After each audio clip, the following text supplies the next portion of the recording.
Let me hold your hand when I say this. Most of your struggles are the result of a skill gap. And you are overcomplicating the whole story. Let's talk about that today, because this is me coming back to my regular HR topics and also helping individuals, which becoming more frequent than I would like to, but hey, this is what it is. And this video is really helping individuals and organizations to see the struggle of employees and companies from a whole new different perspective. Well, it's not really new, it's common sense, but we are not talking about it. So nobody talks about it, and therefore we just run around in circles. Individuals are struggling, companies are struggling in terms of performance, productivity, who to promote, who to hire, who to fire. We have no idea. When actually it's really, really simple. Hi, I'm Sylvia, an organizational psychologist, and I talk about anything and everything related to HR and individuals, trying to make life easier for everybody and really trying to get you to think about people-related matters and HR matters and management and leadership matters differently.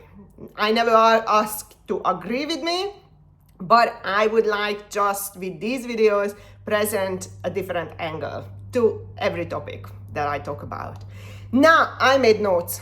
Notes because this has been on my agenda for a very, very long time. Competence.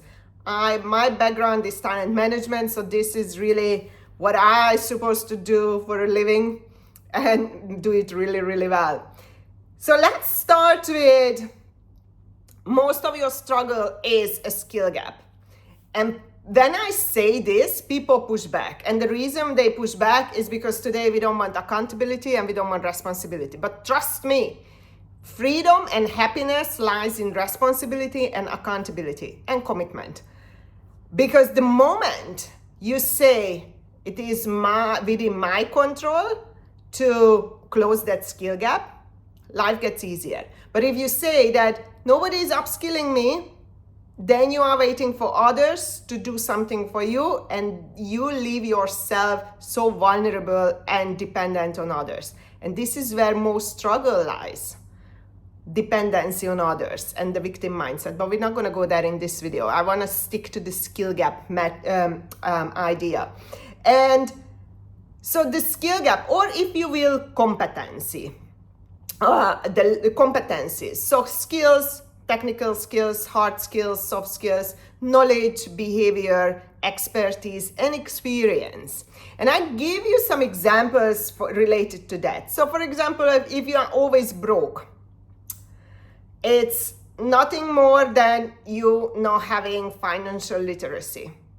And you can learn that. So you are taking back power. I can learn that. Okay, that's great. So I need to learn budgeting. I need to learn investment. I need to learn, just how to track my expenses, how to save money, how to, do something with the bank. I know people having 8 properties started with 0. Why? Because that person figured out how the banking system is works in terms of mortgage, remortgage, refinance, and whatever. I don't have that knowledge, but people struggle with the most basics, with saving. And I remember I moved to London, and that's another area of skill set. Those people, the procrastinators, those people who are just always wishing for something, but they never do. And that's because they know they don't have the skill to make that happen. They don't have the skill to figure it out. So sometimes people don't know what needs to be done, but they trust themselves. They know that they have the skill to figure it out. When I moved to London in 2003 with 0 word of English proficiency, I didn't speak a word of English, and I had 500 pounds in my pocket. And I went into the big wide world. Don't know what possessed me to do that, but hey. The next week, I found a job. And I don't know how, I found a job. And I remember back in the days, we were working through agencies. So I wasn't even working directly to the company because we were just breakfast waitresses. And I earned everything between 120 to 165 pounds a week, depending on how many times they needed me for a shift. And my rent was shared room, 55 pounds. So you do the math. I even saved from that money. And I was out partying, having great social circle. I even saved that. I even saved money when I was not working. So that's a skill. I don't know who taught me. I'm not very good, but I make things happen if I need to. The second one, toxic relationship. Maybe if you always find yourself in toxic relationships at work or in your private life, maybe you are lacking the skill to set boundaries. Maybe it's communication skill that you are lacking. So always think about the skills that you are missing. When your career is stagnant, maybe you are missing the skill of networking, updating your CV, interview skills. Maybe you're just really missing the hardcore skills that the job now need because you didn't upskill yourself in the past 5 to 10 years, and skills are changing every year or 6 months, if you will. Procrastination, maybe you lack the motivation, and don't think about the motivation that comes from within, right? That naturally comes when you are good at something or interested. But the skills, maybe the discipline. So you lack the skill to discipline yourself to do things that you don't want. And that's a skill. I'm extremely good at that. When I have a task that I hate or things that I really don't want to face or want to do, I'm like, okay, let's get up. And that's the first thing I do. And then get it out of the way and it's over. So you lack the skill, or maybe time management skills. So you always look at skills. When you are constantly overlooked for promotion and you feel powerless over that, but that's the worst thing, one can feel powerless. And that's where skill acquisition comes into the picture, which is because skills empower you, literally. So maybe you are overlooked because maybe you are not very good in stakeholder management. Maybe you are not very good at managing up. Maybe you are not very good at showing what your contribution is. Maybe you lack the confidence. Or assertiveness, and so on and so on. So always think of skills, because the moment you think that way, the power comes back to you and there is something you can do about it. You never want to get to the place and position in life where there is something that you can't do anything about and that is ruining your life, because that's the worst thing. There are things that there's nothing we can do out of our control. Don't focus on that. If I haven't been promoted for the past 10 years, what is missing from me? Maybe I'm not communicating it really well. Maybe I'm just shy. That's my personality, which is great. There is personality to this topic, but that's not something you can change your behavior. We're not going to change your personality, but you can change your behavior. So, and then in here it comes, it's also links: skills, behavior, competence, knowledge, expertise. So you can impact that. It's only you who can actually impact that. Nobody can come and develop your skills. So you get the gist of it with these experiences, right? Now or if you're not being promoted or constantly overlooked or constantly being fired from one place to another, or you find yourself that every workplace is toxic, it's because maybe you lack the skill to navigate the politics, organizational politics. Nobody wants to talk about it, but that's the greatest skill you can ever have when you work for others and in large companies. And when you don't have that and you say, I don't want to play politics, well, the politics will play you and you will be the one who loses out. So that's it. Life is very simple. You either acquire the required skill or you're out, or you will stay where you are. As simple as that. I know people don't like to hear this because that comes back to the individual, responsibility, accountability, and then must take action, and people don't like that, but that's how it is. And I'm telling you because I want to help you. Now, but why is it important? Skill. Now, why it is important for employees and for organization? Because skill equals money. That's it. Skill makes money for organizations. Skill makes money for the individual. If you know how to fix the toilet, now you could come because this toilet is broken, you could make money. I don't have the skills, so I need to call somebody. So skill equals money. And that's why I always say to organizations, update skills, manage skills, because this is what makes you money. Thinking makes you money, intelligence makes you money, ideas makes you money, behavior not so much, but it just helps you to manage those areas, right? But skills, competence in terms of knowledge and expertise, what makes money for organizations. And it's so hard for me to fight companies talking about upskilling their workforce. I'm like, this is exactly, that's the asset you need from your employees to make money. So why wouldn't you want to invest in that? But that's another conversation. And the good news is that today we can assess for skills very quickly. AI is here, we have fantastic systems, and we also remove these biases when people say, oh, I'm really good. Are you really? Let me put you through an assessment, and the system will tell me if you have the necessary skills, not only for today, but for the future. Because unfortunately, this is what is impacting performance, and this is where companies don't make as much money as they could, and individuals as well. Remember, the money is in your skill set. You can go freelance, you can make money in so many different ways as long as you have the skills. And when you are working for others, this is exactly what you are selling. So workplace, contract, and all that, yes, that's the big picture. But what you are actually doing is selling your skills. So wouldn't you want to invest in that maybe these skills worth more so I can make more money out of it? Think about it that way.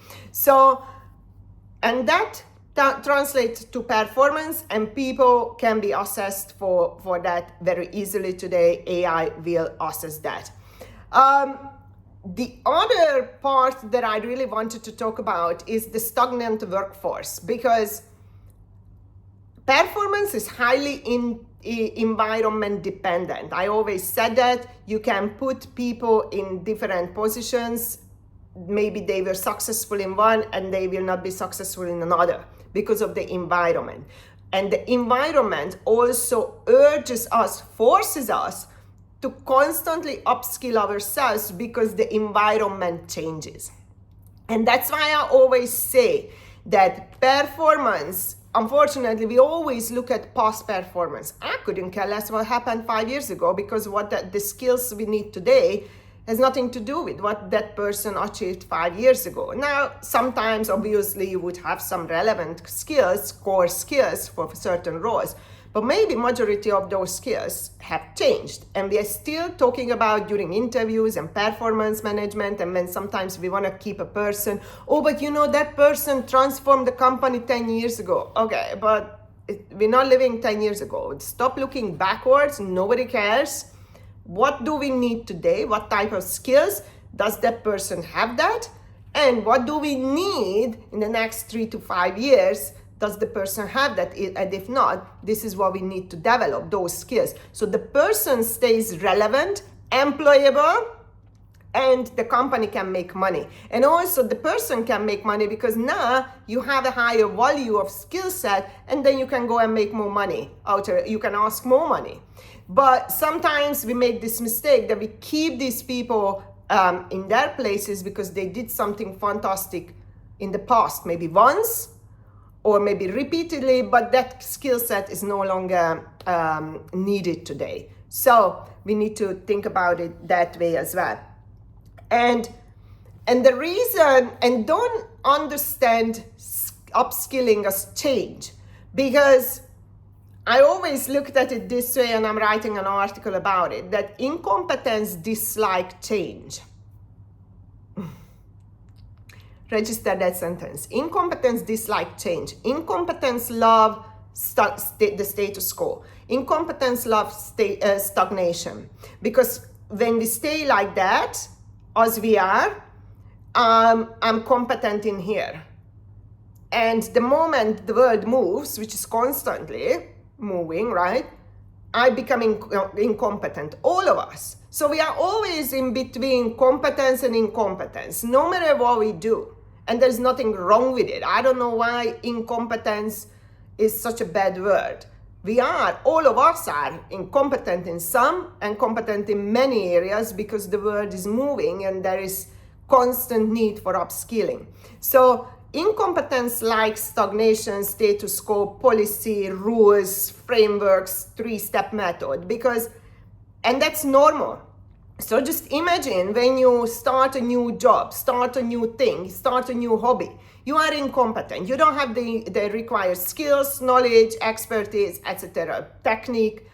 So you look for guidance, and the guidance comes from others. So you look at what others are doing. Come from policy. I need to know what to do, and I'm going to tell you Netflix's policy rules related to that, and they demonstrated it so well. Frameworks, etc. But the moment you master your craft, you don't need any of those. So there's nothing wrong with the structure, because that structure, rules, policies, instruction, training, built for incompetent people. And there's nothing wrong with it. But once I mastered it, now I can leave that one behind and I enter my other level of or areas of incompetence, because now I need to learn that. So now we have another set of rules, structures, and all that. And so there's nothing wrong with it. We constantly grow from here. But when you have somebody in a role for 40 years and they're still living by the rules that was written 20 years ago, that's a problem. So Netflix demonstrates this really, really well. They have a no policy, because they trust employees, right? That they do, that's their policy, that you do whatever you want, but make sure that you do with the best interest of the company. So there is no travel allowance, there is nothing in terms of, how many holidays you can take, etc., etc. Because they trust that people have the level of competence to evaluate those situations and do the right thing. And when you don't have it, they fire you. And that's it. So that only means that you are not competent for this type of management style or environment, and you're going to have to go somewhere where other people will manage your level of incompetence through rules, SOPs, guidance, law, and all that. The law is exactly why we have a judicial structure, right? Because we are incompetent, if we don't know not to hurt others, it's just stupid, you are now incompetent, then the structure will deal with you. And that's there is to it. There's nothing more. So Netflix is not for everybody. Netflix wants highly competent people who can navigate without rules, policies, and a lot of safeguarding structures. But most employees and most workplaces are filled with incompetent people in terms of, managing themselves, time management. That's why we have policies for time management, because people can't even be bothered turning up on time because they don't have the discipline that would require that, or other time management skill or whatever that they don't have. So that's for skills and all that. And then the last point I would like to make is the young generation is struggling the most. And I'm not surprised. And nobody should be. Because they enter the workforce, which we all did. We've all been there. We all went through the same thing. Once again, the context has changed, but the task remained the same. Acquire the skill that needs today and tomorrow. So therefore, academia disregards generational differences. They reject it because the context is changing, but the task remains the same. Acquire the level of competence that will get you that job, that will keep you in that job, or even progress. So young generations are struggling the most because they are the least skilled, and there is no surprise there. If anything, maybe they are lacking even more than the previous generations. And now I know that I just contradicted myself in my previous sentences, but once again, the context changed. So maybe they have it a little bit more difficult than we did, probably, because now we have studies that those life skills that we gained through domestic chores, through cleaning the garden, through washing the cars of the neighbors, and being sent to go and do this grocery shopping when we were, or just pop out to the shop and buy some milk when we were 5, 6, 7 years old. Those situations, they taught us life skills that allowed us to be more successful. And here, success, I don't mean it that we are all millionaires, but it was easier to navigate these things because now, very early on, we started collecting these skills that helped us, and this is all accumulative, right? It helped us to manage ourselves in the workforce a little bit better. Today's generation that are coming into the workforce, we know that we have data on it, household chores, kids who are having household chores are declining, and that has a direct impact on them. So maybe that's a difference that these generations have, and it's overlooked why they're lacking so many skills, even life skills, never mind corporate skills or any of that, but life skills, because their environment was very, very different, and it didn't equip them to move along nicely and enter the workforce and at least manage relationships or communication today, or just diligence and being dutiful and know that you need to show up. You learn the value of money early on. I was 8 years old. I was washing the car of the neighbors because my grandmother never gave me pocket money. This concept didn't exist with her. So she goes, you want money? Go and do something. So I was cleaning the yard, cleaning the street in front of the other neighbors, and I got my money. But I learned very early on that if I want something, I need to do something. So when young generation missed out on these very important life skills, it's very difficult for them to exist in that. And you can see that. I'm not blaming anybody. I'm just saying this is what it is. It's very difficult for them. They wake up in the morning, oh, I have a headache, I don't go to work. But we were sick and we still had to go to school. And then we learned. We didn't like it, but we learned that, hey, you need to get on with life, okay? Just because you have a little bit of a running nose doesn't give you the right to stay at home. No, you continue. Unless you are dying, you're not staying at home. And that was it. So this is what I wanted to talk about today. That if you think about everything, all your struggles as a skill gap, it gets very easy. Because then you will remain in control of those. You get to decide whether to acquire those skills or not. And if you decide to acquire, good for you. If you decide not to acquire, you don't get to blame others for your misery and struggle. As simple as that. And trust me, most are skill gap issues. Even change. People don't want to change. Why? Because they don't have the skill they need for that change. And they know, intuitively, they know, they are just so scared. We have talked to senior leaders in the past 8 years, and many times they say, one-to-one, hey, I'm not scared actually of that change. I just don't have the skill and I don't want to look stupid. Well, we all have to look stupid from time to time. That's part of life.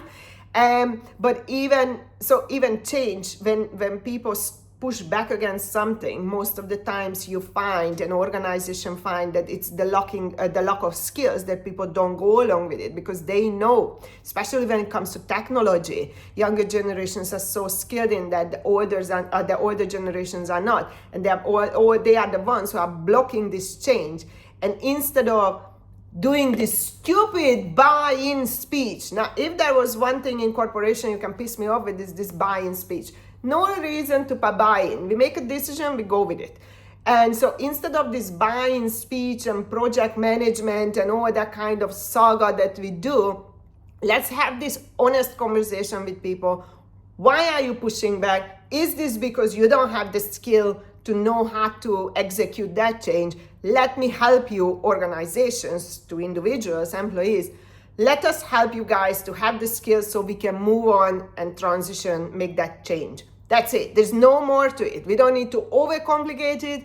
We don't need to call change management consultants and 5-step model and all that, people lack the skill. That's why there is no change. And they are shy and ashamed and afraid to say, I don't have it. I don't know how to do it. So they just withdraw and then they go against change.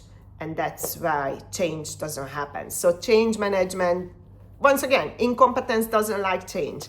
And what we need to address here is the incompetence. And then all of a sudden, change will happen. And that applies to life and at work as well. So think about it. What are your struggles today? What are the skills that you are missing that you could acquire? And then stop that struggle. Stop this one and enter another struggle. And that's how it goes, constant upskilling. And then the moment you say, I don't want to learn, I don't want to have new skills, you're going to struggle because the world goes by, changes constantly. AI is here and everybody is pushing back against. And once again, I have written about that on LinkedIn. AI is not a scary thing, it's just people don't know how to use it. There's so many ambiguities around it. We lack the skills, we lack the understanding, and therefore you see people, no, we don't want AI. Well, we do. Let me close this video, it's way too long now. Let me tell you how I look at AI. It's like the washing machine, and I always explain that to people like that. I am still in charge of doing the laundry. I need my expertise, what goes into that washing machine. I know that white and red is not a good combination, but it makes my life easier. Instead of doing the laundry for the full day, now it can do it for me in 1 hour. But I'm still in control and I decide what goes in it. And if I don't have the knowledge, the expertise, what goes in the washing machine, it's going to do a really bad job. So AI doesn't exclude expertise. It's a must-have to run AI or use AI and technology well, because if you don't have the expertise, the outcome will be not so great. So AI just accelerates our expertise and the output. So now we don't need to do a study for 1 year about something. AI can do it, and we can implement the greatest structure and policies and whatever we want to implement, interventions, within a week. We have a strategy, everything is done because we have the expertise, we know how to do it, we have the blueprint, we studied it, and now we use that knowledge and expertise and experience to feed AI, and AI will do all the hard work for us in terms of thinking. So that's it. But it doesn't mean you don't need the expertise.